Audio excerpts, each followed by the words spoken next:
In the epic battle of what kind of equipment should I have at home, I'm going to go over some things, which types of equipment you guys would benefit the most having at your home. This benefit will stem and round differently based on what your goals are, what you're aiming to do, how much room you have, etc. So as I'm rating these particular pieces of equipment, think about how to apply these ratings with what you are looking for. The pieces of equipment that I'm going to be talking about are exercise bands, dumbbells, barbells, kettlebells, and suspension trainers. I'm going to break down these 5 pieces of equipment, go over the pros and cons, and if it is best for you in your own home gym, in your home exercise platform. Starting off with exercise bands. Exercise bands are great pieces of equipment. They take up the least amount of space of the 5 pieces of equipment, and they definitely are beneficial, but they're the most difficult to figure out and get a good workout with. The pros of the exercise bands are they take up the least amount of space. You can store them in a cabinet and pull them out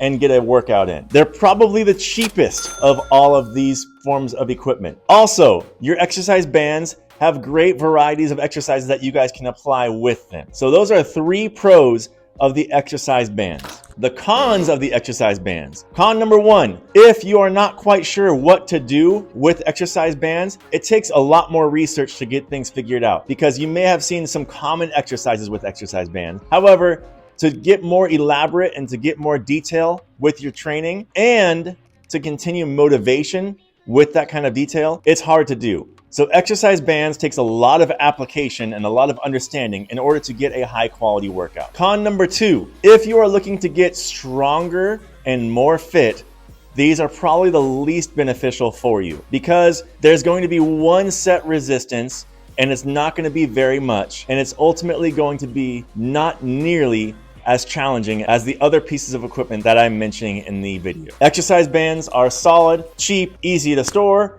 However, you're not going to get the best workout with them.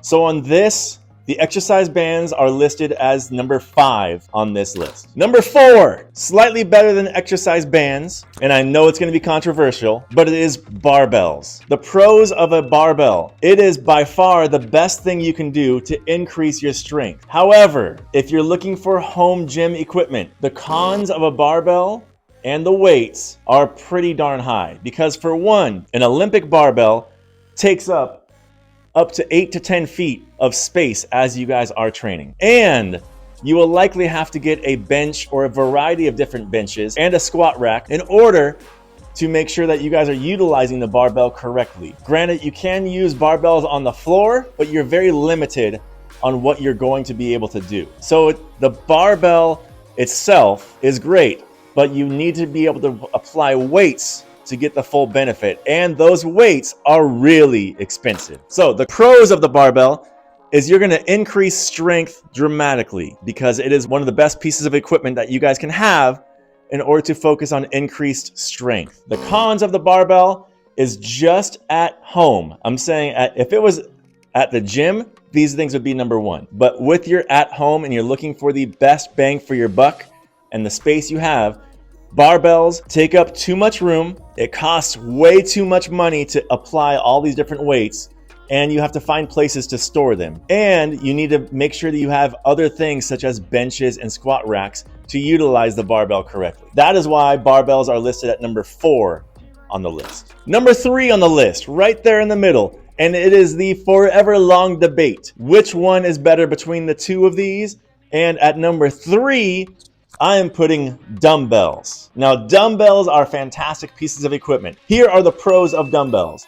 Number 1, you can incorporate full body exercises with the dumbbells, and you can do these fairly simply. There's a lot of exercises that are fairly common that you guys can incorporate with dumbbells. A second pro with dumbbells is that the isolation exercises, such as the biceps curls, shoulder front raises, shoulder lateral raises, tricep extensions, these are all done very easily and very beneficially with dumbbells. The cons of the dumbbells is you're going to need a wider variety of weight in order to make them more effective. Your shoulder dumbbells are going to have to be lighter than the dumbbells you would use for a bench press or a floor press. Your biceps curls dumbbells are going to be different than the dumbbells you'll be using for a shoulder press or a lateral raise or a goblet squat. Those different weights of dumbbells cost a lot of money.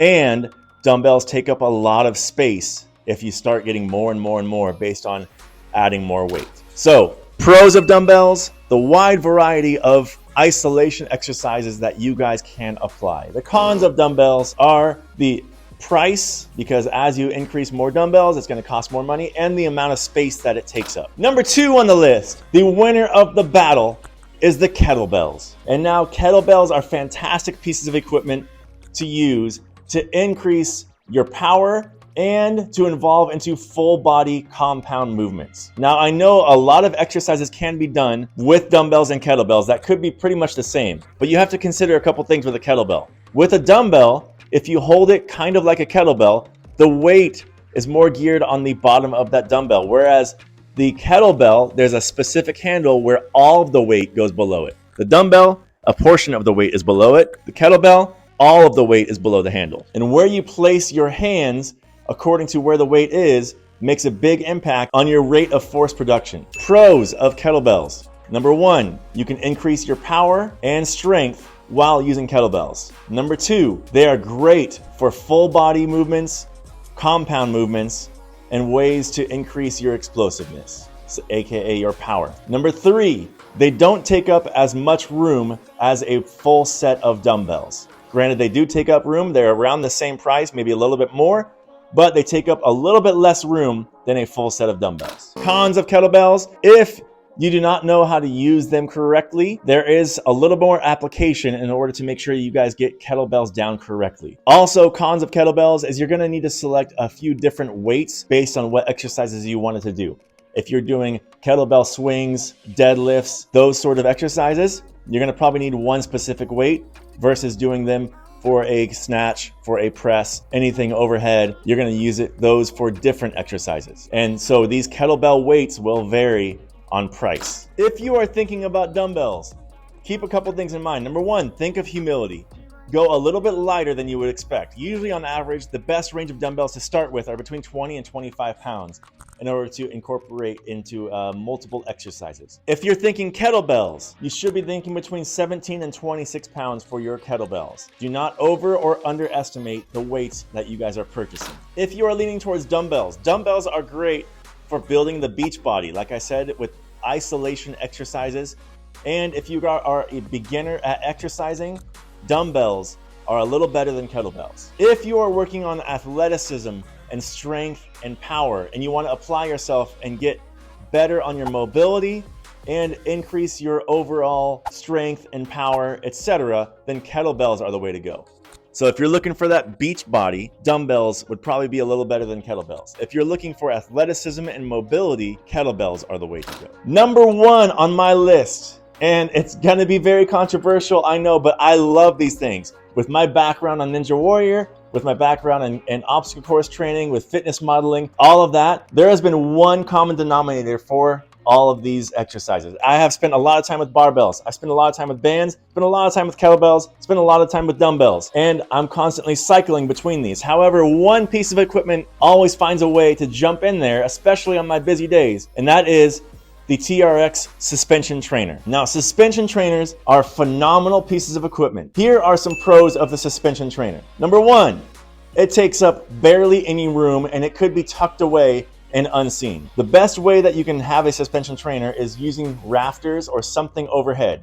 Could be your basketball rim. It could be a rafter in your garage. Anything overhead, you can put TRX suspension trainers on and get a full body workout. Number 2, like I just said, you can get a full body workout with a TRX suspension trainer, and you can increase your strength and decrease your body fat while using suspension trainers. Now, I know they are just body weight exercises. However, these body weight exercises, when put at different angles and different speeds, greatly increase the resistance that you guys are applying in these exercises. Just because they're body weight does not mean that it's going to be just like you're doing normal push-ups, normal sit-ups, normal squats. Once you change the angle and the speed that you work out, it becomes more of a resistance exercise. And trust me, a lot of people that I know that can do 25 push-ups fairly easily You put your feet in a suspension trainer, you do some pike push-ups, you're able to do a lot less because of that angle that your body is in and the different kinds of compound movements that you guys are going to be doing with a suspension trainer. The cons of a suspension trainer, number one, you have to have something overhead to put them in.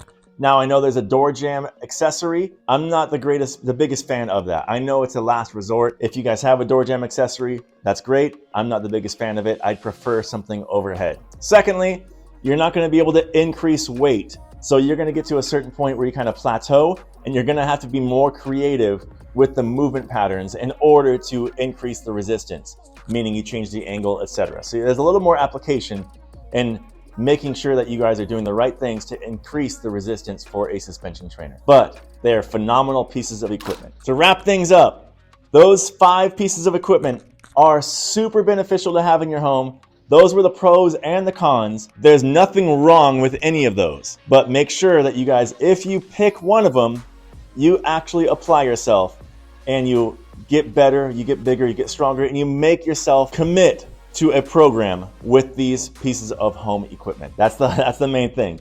Don't get this equipment and have it sit in your garage and be like, oh yeah, I got some workout stuff in my garage. And it's just crickets in there. It starts getting dust. Make sure your stuff's not getting dusty. You're actually using it, okay? If you have questions about training, I would love to help you out. I'd love to get you on a program or a nutrition program, whatever you wanted to do, or just chat. Let me know. Let's talk. Have a great one.